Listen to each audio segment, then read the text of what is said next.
If you don't feel ennobled by your porn-related masturbation, then perhaps that means it's of questionable utility.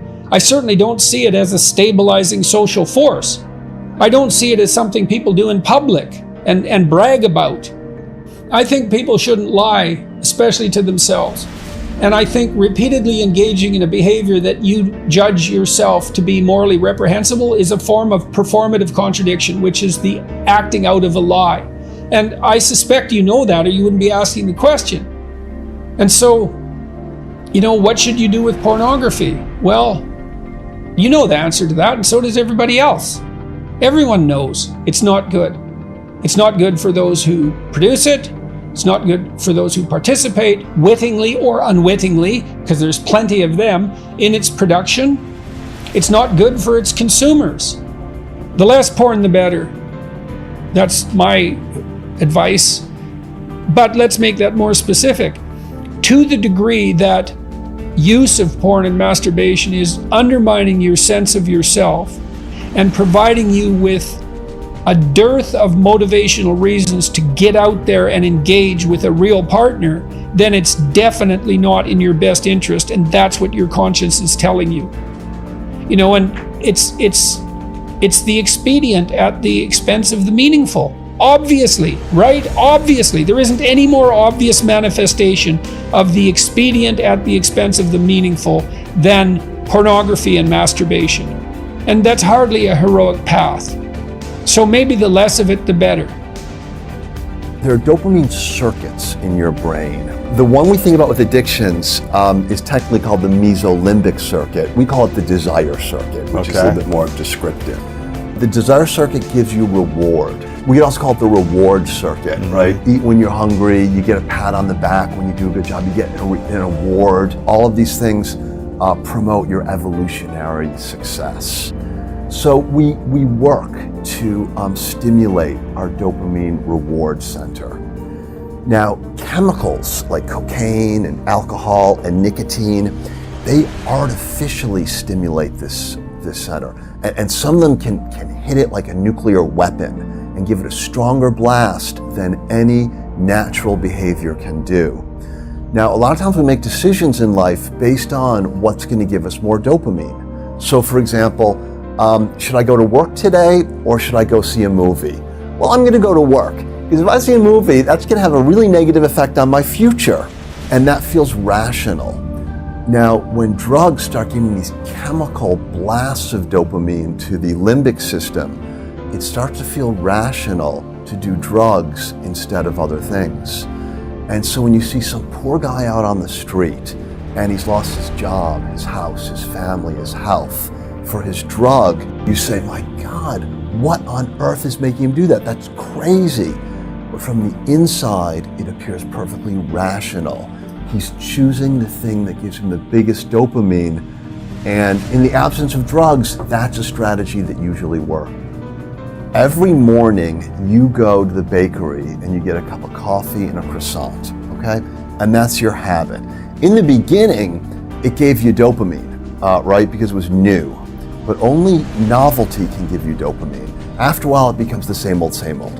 All right, so you're standing in line for your croissant and your coffee. Suddenly your phone rings and someone's like, drop whatever you're doing and get over here right now. And you get no croissant and coffee that day. In the brain, dopamine is shutting down and it's making you feel resentful and deprived. That's how it feels to have a dopamine deficiency. You feel resentful and deprived. Happy can mean different things. So for example, if I say, I'm happy that I'm going to get a new iPhone, it's a different feeling than saying, I'm happy because I just got this new iPhone. Those are two very, very different things. When you are happy about something that's going to happen, it makes you feel excited, energized. Maybe it makes you feel strong and powerful and confident. When you're happy because you have something, it makes you feel satisfied and fulfilled. And it's like, ah. And those are very different feelings. Some people like one more than the other, others like the other. It's one thing to choose dopamine instead of here and now because it gives you pleasure. That's a choice.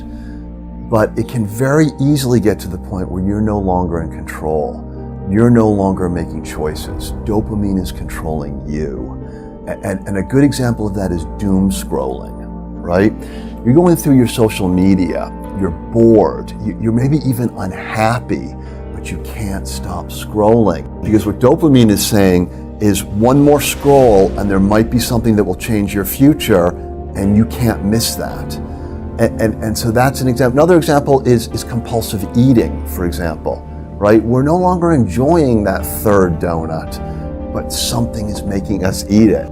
Dopamine has a message. It's telling your brain. So if you're out searching for food and you're a hunter-gatherer and you go to a tree and you eat some of the apples, and my goodness, that's really good. Well, dopamine is squirting and it's helping you remember. It's helping you remember where that tree was so you can go back to get it again. Well, dopamine says this activity is really good, remember it, and please do it again because it's necessary for your survival. Dopamine is for remembering and repeating the behavior. It's not about pleasure. So as the dopamine levels are high, let's say you're on a 2-hour session of going through 100 videos, it starts to, and here's where you hear about rewiring. It actually rewires, makes connections, and connects all the events associated with your addiction, whether it's cocaine, whether it's watching porn, and then it creates pathways. It creates a very powerful pathway that can blast the reward center with high levels of activation, making cravings. So that any type of cue, turning on your computer, pop-ups, name of your porn site, actually activates the brain and releases sometimes higher dopamine than the addiction itself. Get that? The before I'm going to use can often release higher dopamine than the act of taking the drug or engaging in your behavior.